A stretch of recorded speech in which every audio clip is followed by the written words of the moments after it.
నూతన సంవత్సర శుభాకాంక్షలు తెలియజేస్తా ఉన్నాను. ఈ సంవత్సరం అంతా కూడా తెలంగాణ ప్రజలందరి జీవితాల్లో మంచిగా జరగాలని చెప్పి మీరు కోరుకున్న పనులన్నీ నెరవేరాలని చెప్పి మనస్ఫూర్తిగా ఒక ఆడబిడ్డగా కోరుకుంటా ఉన్నాను. మరి ఇవాళ నేను రాజీనామా చేసి దాదాపుగా 4 నెలలు, రేపు 3వ తారీఖు అయితే 4 నెలలు అవుతుంది. కానీ ఇంతవరకు గౌరవ కౌన్సిల్ చైర్పర్సన్ గారు నా రాజీనామాను ఆమోదించలేదు. అందుకనే ప్రత్యేకించి ఇవాళ వారిని వచ్చి కలిసి మరి నా రాజీనామాను ఆమోదించే ముందు నాకు ఒక్కసారి కౌన్సిల్లో మాట్లాడే అవకాశం ఇవ్వాలని చెప్పి వారిని రిక్వెస్ట్ చేయడం జరిగింది. మరి మోస్ట్ ప్రాబబ్లీ 5వ తారీఖు అవకాశం ఇస్తామని చెప్పి వారు చెప్పడం జరిగింది. వారు 5వ తారీఖు ఇచ్చే అవకాశాన్ని సద్వినియోగం చేసుకొని మరి నా రాజీనామాకు కారణాలు ఏంటో కూడా సవివరంగా వివరించి on the floor of the house నేను మళ్ళొకసారి నా రాజీనామాను యాక్సెప్ట్ చేయమని అడగబోతా ఉన్నాను. సో ఈ విషయాన్ని తెలంగాణ ప్రజలందరికీ తెలియజేస్తూ ఉన్నాను. పార్లమెంటరీ ప్రాక్టీసెస్ కానీ మనము ఫాలో అవ్వాల్సినటువంటి ప్రొసీజర్స్ కానీ కరెక్ట్గా ఫాలో అయితే బాగుంటుంది. అందుకనే ఆ రోజు అవకాశం తీసుకొని మాట్లాడి నా రాజీనామా కారణాలు కూడా వివరిస్తానని ఈ సందర్భంగా మీ అందరికీ తెలియజేస్తా ఉన్నాను. ఎట్ ద సేమ్ టైం నిన్న ఈరోజు రాష్ట్రంలో జరుగుతున్నటువంటి రాజకీయాలన్నింటినీ కూడా, పరిణామాలన్నింటినీ కూడా మనం చూస్తూ ఉన్నాం. మరి ప్రత్యేకించి ఈ మధ్యనే నేను పాలమూరు జిల్లాకు కూడా మరి పర్యటనకు వెళ్ళడం జరిగింది. 10 ఏళ్ల బీఆర్ఎస్, 2 ఏళ్ల కాంగ్రెస్లో కూడా పాలమూరు రంగారెడ్డి ప్రాజెక్ట్ అనేటటువంటిది 1 ఎకరానికి కూడా నీళ్లు ఇవ్వలేకపోయినటువంటి మాట 100% వాస్తవం. అయితే 10 సంవత్సరాలు బీఆర్ఎస్ ఈ ప్రాజెక్ట్ని సాగదీసిందని చెప్పి నిన్న గౌరవ ముఖ్యమంత్రి గారు ఏవైతే విమర్శలు చేసినారో అవి మాత్రం నేను తీవ్రంగా ఖండిస్తూ ఉన్నాను. ఎందుకంటే ఒక ఉద్యమ నాయకుడిని పట్టుకొని టెర్రరిస్ట్ కసబ్తో కంపేర్ చేస్తూ ఒకసారి ఉరేయాలి, రాళ్లతో కొట్టాలి అనేటటువంటి మాటలు ఏవైతే మాట్లాడినరో అది ముఖ్యమంత్రి పదవిలో ఉన్నటువంటి వ్యక్తులు మాట్లాడే మాటల్లాగా లేవు. దీన్ని మేము చాలా తీవ్రంగా ఖండిస్తూ ఉన్నాను. మరి ప్రత్యేకించి నేను కేసీఆర్ గారు బిడ్డగా రేవంత్ రెడ్డి గారు అట్లాంటి మాటలు మాట్లాడుతూ ఉంటే నా రక్తం మరిగిపోతూ ఉన్నది. ఎందుకోసం అంటే చేసినటువంటి ఉద్యమం, చేసినటువంటి త్యాగం, వచ్చినటువంటి రాష్ట్రం డెఫినెట్గా కేసీఆర్ గారి ఉద్యమ ఫలితమే. మరి వాళ్ళు అదే రాష్ట్రానికి ముఖ్యమంత్రి అయినటువంటి వ్యక్తి కేసీఆర్ గారి చిత్తశుద్ధిని శంకిస్తూ ఉంటే నేను రిక్వెస్ట్ చేస్తూ ఉన్నాను, కేసీఆర్ గారే డైరెక్ట్గా హౌస్కి వచ్చి మరి ఇటువంటి ఆరోపణలు చేసేటటువంటి వాళ్ళ నోర్లన్నీ మూతపడేలాగా చేయాలి. ఎందుకంటే సోర్స్ జూరాల నుంచి శ్రీశైలం ఎందుకు మార్చిరు అనేది కేసీఆర్ గారికే బాగా తెలిసి ఉంటుంది. అట్లా కాకుండా ఈ బబుల్ షూటర్స్గా చెప్పుకునేటటువంటి వాళ్లకు డిప్యూటీ ఫ్లోర్ లీడర్ పదవులు ఇచ్చి మరి వారితోని జవాబు చెప్పిద్దామంటే ప్రజలకైతే విషయం అర్థం కాదు, మ్యాటర్ పోదు. మరి బబుల్ షూటర్ల వల్లనే ఈ ట్రబుల్ అంతా వచ్చింది. ఈ బబుల్ షూటర్ల వల్లనే మొదటి ప్యాకేజ్ దెబ్బపడ్డది. ఈ బబుల్ షూటర్ వల్లనే పాలమూరు రంగారెడ్డి లాంటి ప్రాజెక్టులు చాలా పెద్ద ఎత్తున ఇబ్బంది పడ్డాయి. మళ్ళా వాళ్ళకే పెత్తనం ఇచ్చి, వాళ్ళకే డిప్యూటీ లీడర్లు ఇచ్చి మరి అసెంబ్లీకి కేసీఆర్ గారు రాకపోతే మాత్రం బీఆర్ఎస్ పార్టీని ఆ భగవంతుడు కూడా కాపాడలేడు. In the interest of the people of Telangana KCR గారు వస్తే బాగుంది. ఎందుకు మాటలు పడాలి? తెలంగాణ ఉద్యమంతో సంబంధం లేనటువంటి వ్యక్తులు, ఏదో అనుకోకుండా అందలం ఎక్కినటువంటి వ్యక్తులతోని కేసీఆర్ గారు మాటలు పడే అగత్యం రాకూడదని ఒక బిడ్డగా నేను చెప్తా ఉన్నాను. అది పక్కన పెడితే రాజకీయంగా ఈ 2 సంవత్సరాల్లో అధికారంలో కాంగ్రెస్ కూడా 1 ఎకరానికి కూడా పాలమూరులో అదనంగా నీళ్ళు ఇవ్వలేదు. ముఖ్యమంత్రి గారు నిన్న ప్రెస్ మీట్ పెట్టి చాలా మాటలు మాట్లాడినరు, చాలా ప్రగల్భాలు పలికినరు. నిజంగా మీరు పాలమూరు బిడ్డ అయి ఉంటే సరే, పాలమూరు రంగారెడ్డికి రకరకాల లీగల్ కాంప్లికేషన్స్ ఉండొచ్చు, కానీ బీమాకి ఏమైంది, నెట్టెంపాడికి ఏమైంది, మీరు ఎందుకు వాటి మీద దృష్టి పెట్టలేకపోయారు?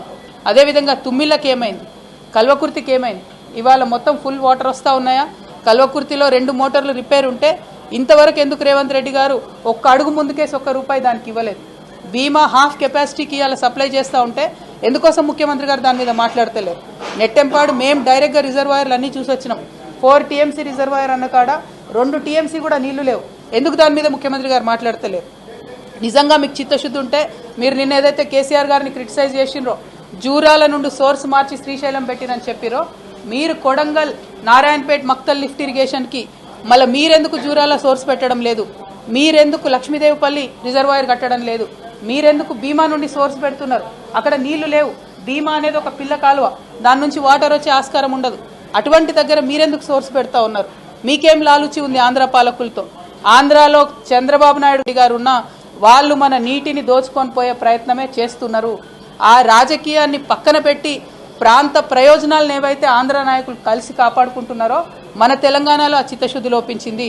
ఇవాళ మేడిగడ్డను 2 ఏళ్లు ఎండబెట్టిన తర్వాత రేవంత్ రెడ్డి గారికి జ్ఞానోదయమై ఇప్పుడు టెండర్లు పిలిచి ఇప్పుడు బాగు చేస్తున్నారు. లక్షల ఎకరాలు 2 ఏళ్లలో ఎండబెట్టిరు మీరు. ఆ రైతన్నల కడుపు కోత మీకు కొట్టకుండా పోదు. అదేవిధంగా కృష్ణాలో కూడా 2 సంవత్సరాల ప్రాజెక్టు గురించి మాట్లాడకుండా మాలాంటి వాళ్ళందరం పోయి అక్కడ చూసి వచ్చిన తర్వాత ఇప్పుడు పెద్ద ఎత్తున మాట్లాడుతూ క్రిటిసైజ్ చేస్తున్నారు.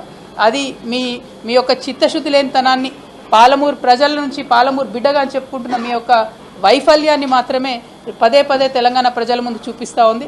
నేను ఇవాళ డిమాండ్ చేసేది ఒకటే, ఏ ప్రాజెక్ట్ అయినా సరే రాజకీయాలకు అతీతంగా ముందుకెళ్ళాలి, ప్రజా ప్రయోజనాన్ని కాపాడాలి.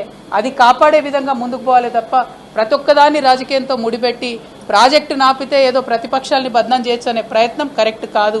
ఇప్పటికైనా పాలమూరు రంగారెడ్డి ఇంటేక్ సోర్స్ మార్చండి, మార్చినటువంటి దాంతో పనులు చేయండి. అయినా ఒక్క మాట నేను అడుగుతా ఉన్న తెలంగాణ ప్రజలు కూడా గట్టిగా ఆలోచన చేసుకోవాలి. ముఖ్యమంత్రి గారు ఒక మాట చెప్పారు, నిన్న పాలమూరు రంగారెడ్డి మీద మొత్తం ఎన్జిటి స్టే ఇచ్చిందని చెప్పారు. రాయలసీమ లిఫ్ట్ ఇరిగేషన్ మీద స్టే లేదా అండి? వాళ్ళు పనులు చేసుకోలేదా వాళ్ళ భూభాగంలో? పోతిరెడ్డిపాడు మీద స్టే లేకుండేనా? వాళ్ళు పనులు చేసుకోలేదా వాళ్ళ భూభాగంలో? మరి మీరు 2 సంవత్సరాల నుంచి 27,000 ల్యాండ్ అక్వైర్ అయి ఉంటే కూడా ఒక్క కాలువ కూడా ఎందుకు తవ్వలేదు? మీ డిప్యూటీ సీఎం గారి దగ్గర, ఫైనాన్స్ మినిస్టర్ గారి దగ్గర 12,000 ఫైళ్లు పెండింగ్ ఉన్నాయి.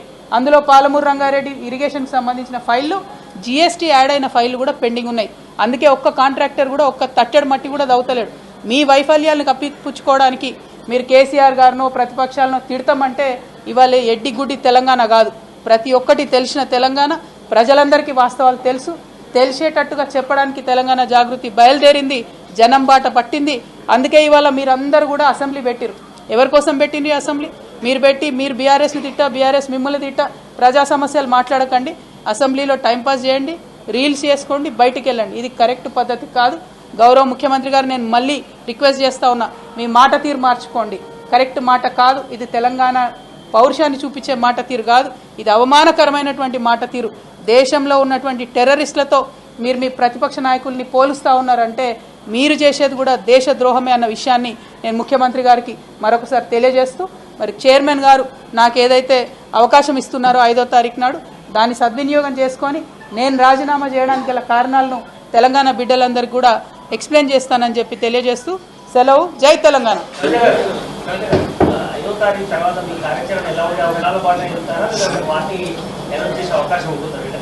జాగృతి జనం బాట కార్యక్రమం ఫిబ్రవరి 20వ తారీఖు వరకు కూడా కొనసాగుతుంది.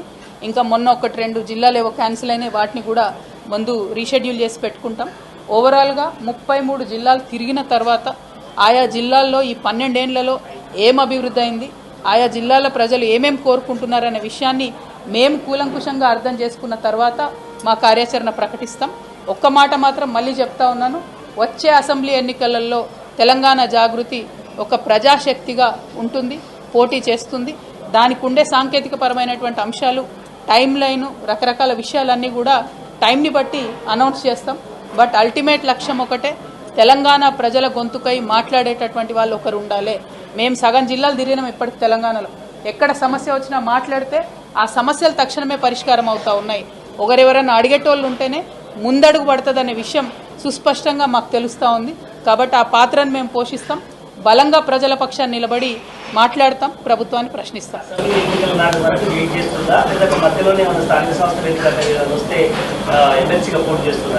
చూద్దాం. Let us see how it goes. Thank you. జై తెలంగాణ.